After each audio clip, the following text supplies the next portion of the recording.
2.5-year cleaning company update. Better late than never. Oh, so close to $1 million business in Canada.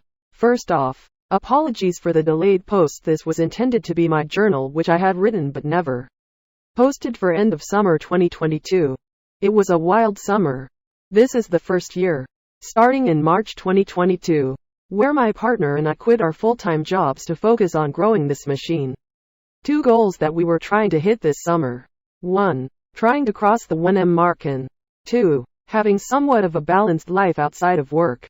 So without further ado, here is the breakdown as of the end of summer 2022. Residential weekly turnover, $19,000, $79,000 monthly.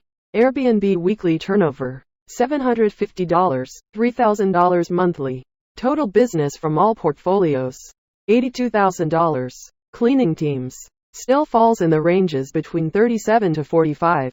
Office team, 1 operational manager, 2 full-time operational specialists, 1 part-time operational specialists, 1 full-time HR specialist, 1 hybrid assistant, sales, reviews, hiring, etc. The weekly money graph. Link. Overall update. We came oh so close in hitting our target number of $83,000 monthly revenue.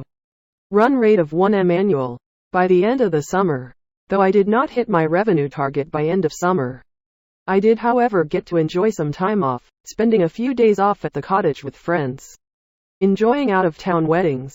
Something that I didn't necessarily have the luxury to do in the past 2 years.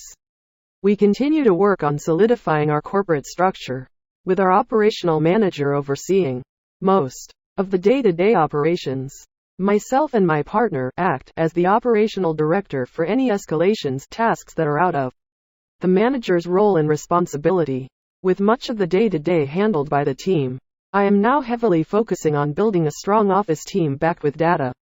Analytics will be key to ensure we continue to offer fantastic support to both customers and cleaners. As I look forward to the final stretch of the year, I will keep a close eye and continue to push our unique subscriber count of people with recurring service, without compromising on quality of service. And finally, I've been holding off on a pricing increase for a while now, and I look to implement this shortly. Update from branch number 2. With our recent expansion, June 2022, into our second market, things have been picking up. Certainly, a lot of opportunities for improvement as we think about our third market. We've been able to grow the second market to about $5,000 per month in revenue thus far. We have aggressive goals to close off the year strong, bringing momentum into the new year. Much of what created a lot of success in the beginning of our first location was having an extremely tight handle and relationships with cleaners. Knowing this, we have created a part-time role of regional manager. As much as it's simple to say that we just use our existing infrastructure for our new location, it seems like it needs that extra attention to propel it forward. Running a fully remote location has proven its challenges, and we look to continue to push through, double down on our investments, and leverage as much infrastructure as we can from location number 1 to achieve profitability. We aren't there yet, but we are getting close. One obvious thing that we'd forgotten, analytics. With our brand having 2 locations now, we identified quickly that we cannot simply look at our company metrics and goals overall. We had to break down per location. Seems quite logical and simple, but creating systems and segmentations of data requires thought, planning and execution. We've been working hard to automate analytics gathering by having logical breakdowns of key metrics. Per city, metrics include revenue, cleaner performance, ratings, unique recurring customers, new customer acquisition, average order value, frequency of orders per customer, etc. Understanding and having real-time company, location metrics have been useful for our profitability and growth projections for location number 2. How do you find your VAS? We have a few strategies around this. When we first started, we interviewed a few VA staffing firms. Most firms offer the same service value, so we decided to move forward at the time with a small firm. Firms, as you can imagine, are businesses as well, so they do charge a premium in terms of hourly rate. In Canada, we were paying around $8-9 per hour for the VA.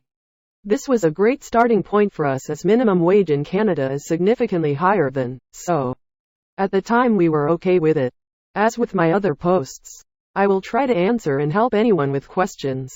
Certain questions I will use in future posts for a more in-depth write-up. I'm in a similar business. Currently $7 million plus yearly revenue, but also 10 years in. First thought is you should put most of your focus and energy on your customers, employees and corporate culture. Don't focus too hard on the numbers in this early stage. Learn what makes a happy customer and cleaner and how to maximize their value in the most effective way. Also be very conscious about how you spend money and make that part of company culture, because someone else will be making those decisions soon and you need to be on same level. Awesome. Couldn't agree more with you on that. Congrats on your success. Let me know if you could share with me, and whoever reading, some actionable items we could possibly take away for creating better employee corporate culture. How did you find and manage the actual cleaning staff? That seems to be the most difficult piece, or maybe I am wrong. Edit. Was there value in doing subcontracting with another cleaning company or no? This will probably have to be a section in a next post, but long story short, we heavily rely on our hiring and training pipeline and then post-hire. We have an office team that has guidelines they use and cleaners have policy that they follow. What's VA? Virtual assistants. Essentially office staff that help with administration work. All from remote locations.